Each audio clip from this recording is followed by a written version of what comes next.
Thanks very much for joining me. Happy to be here. Can you introduce yourself, please? Tell us where you work and maybe some of the work you're doing. My name is Sam Teicher. I'm the co-founder and chief reef officer of Coral Vita. We're a mission-driven for-profit that grows coral to bring dying reefs back to life. How do you grow coral? The best analogy is like we could take cuttings from trees and flowers and plant them. We take cuttings from living corals, grow them in facilities on land, toughen them up against threats like warming oceans, grow them faster, and then outplant them back out into degraded reefs. So instead of growing trees for reforestation, we're growing corals for reef restoration. That sounds amazing. Whereabouts are you going? Where does this work take place, or where? So as a field, it's done all around the world. There's a global community of practitioners and scientists, NGOs, community groups.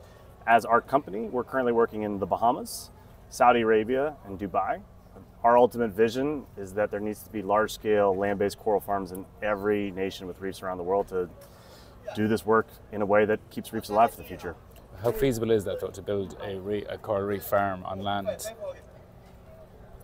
Frankly, it's actually pretty straightforward. I mean, so instead of a fish farm on land, they've been around for decades, an aquaculture facility, you got land, electricity, and a clean source of water, and then you can go get the stock of corals.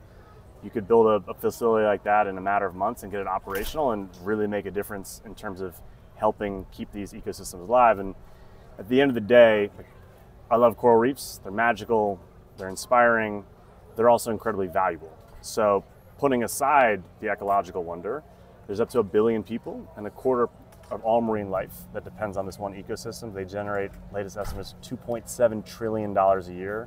They power tourism economies, they sustain fisheries, they protect coastlines from storms.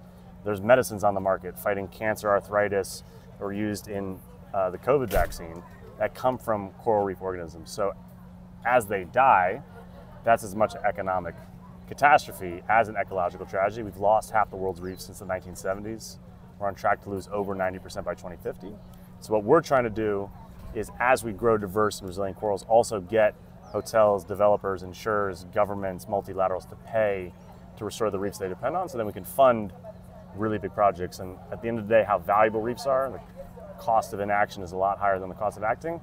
It's incredibly feasible. We know what we need to do. We just need to mobilize the people with the ability to influence change to actually get to work with us.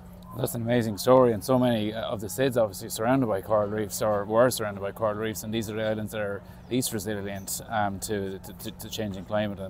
And corals obviously this natural barrier like mangroves, which help the ecosystem. So yeah, the work you're doing is vital for all the SIDS and for all anywhere where coral reefs exist. Thank you very much for joining me today. Thanks for having me. I hope we get the chance to go plant some corals together. I'd love to do that.